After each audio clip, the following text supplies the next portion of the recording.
truly beautiful mind. This is a biography of Albert Einstein, who is well known for his inventions and intelligence. Please watch the video till end, cause you are going to complete the whole chapter within this video. He was born on the 14th of March 1879 in Ulm city of Germany, without any indication that he was born for greatness. On the contrary, his mother said, Albert was a freak. For her, his head seemed too much large. At the age of 2.5, Einstein still wasn't talking. When he finally did learn to speak, he uttered everything twice. He didn't know what to do with other children, and his playmates called him Brother Boring. So he played by himself most of the time. He especially loved mechanical toys. Looking at his newborn sister Maya, he said, "Fine. But where are her wheels?" Once his headmaster told his father, "What Einstein chooses as a profession will not matter. He will never make success at anything." Einstein began learning to play violin at the age of 6. Because his mother wanted him to, later he became a gifted amateur violinist, maintaining his skill throughout his life. But he was not a bad pupil. He went to high school in Munich, where Einstein's family had moved when he was 15 months old, and scored good marks in almost every subject. Einstein hated the school regimentation, and often clashed with his teachers. At the age of 15, he became so stifled that he left school for good. The previous year, Albert's parents had moved to Milan, and left their son with relatives. After a long discussion, Einstein got his wish to continue his education in German-speaking Switzerland, in a city which was more liberated than Munich. In Munich, he didn't like the strictness. But in his new school, he was fine. Einstein was highly gifted in maths, and was interested in physics. After finishing his school, he decided to study in a university in Zurich. He also had a special interest in his fellow student, Mileva Maric.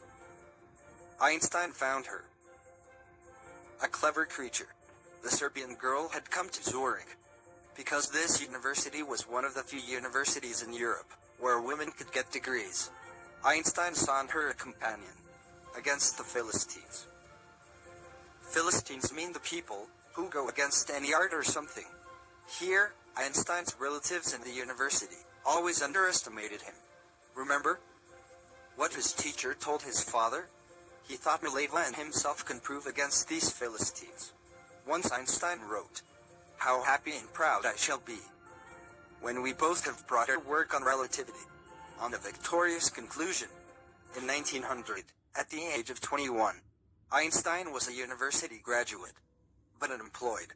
He worked as a teaching assistant, gave private lessons, and finally secured a job in 1902 as a technical expert in the patent office of Bern. While he was supposed to be assessing other people's inventions, Einstein was actually developing his own ideas in secret. In the office, he had a desk drawer where he stored his ideas. That drawer is jokingly called the Bureau of Theoretical Physics. One of the famous papers of 1905 was Einstein's special theory of relativity, according to which time and distance are not absolute. Indeed, two clocks will not continue to show the same time if they come again after a journey, if one of them has been moving faster than the other. From this followed the world's most famous formula, which describes the relationship between mass and energy, E=mc². While Einstein was solving the most difficult problems in physics, his private life began to fail. "Mom, I want to marry Mileva Maric right after completing my studies." Mileva is 3 years older than you. And it's too old for me. She is a book like you. The pair finally married in January 1903, and had 2 sons. But a few years later, the marriage faltered. Mileva was losing her intellectual ambition, and becoming an unhappy housewife. After years of continuous fighting, the couple finally divorced in 1919. Einstein married his cousin Elsa the same year. His life's next chapter was connected to his world fame. In 1915, he published his general theory of relativity, which showed a new interpretation of gravity. An eclipse of the sun proved his theory. The newspapers proclaimed his work as a scientific revolution. Einstein won the Nobel Prize for Physics in 1921. He was showered with awards and invitations from all over the world. When the Nazis came to power in Germany in 1933, Einstein emigrated to the U.S.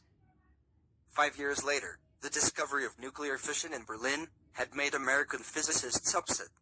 Everyone was afraid that Nazis could build and use atomic bomb. At the request of a colleague, Einstein wrote a letter to the American president, Franklin D. Roosevelt, on the 2nd of August 1939. To American President Franklin D. Roosevelt, a single bomb of this type, when exploded in a port, might very well destroy the whole port, together with some of surrounding territories. His words didn't fail to have an effect. The Americans developed atomic bomb in a secret project, and dropped it on the Japanese cities of Hiroshima and Nagasaki. In August 1945, Einstein was deeply shaken by the extent of destruction. This time he wrote a public letter to the United Nations. In this, he proposed the formation of a world government. Unlike the letter to Roosevelt, this letter made no impact. But the next decade, he got involved in politics, agitating for an end to the arms buildups, and using his popularity to campaign for peace and democracy. When Einstein died in 1955, at the age of 76, he was celebrated as a visionary and the world citizen. As much he was a genius scientist.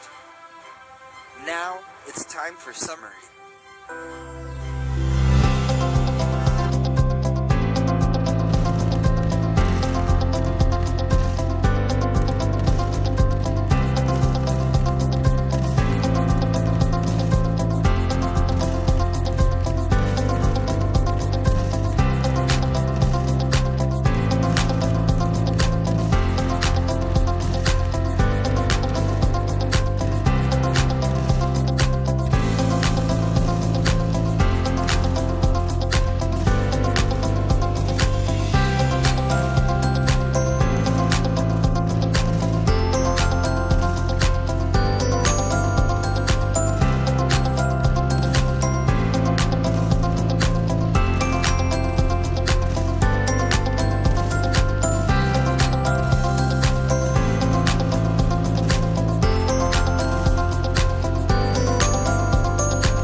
Bye.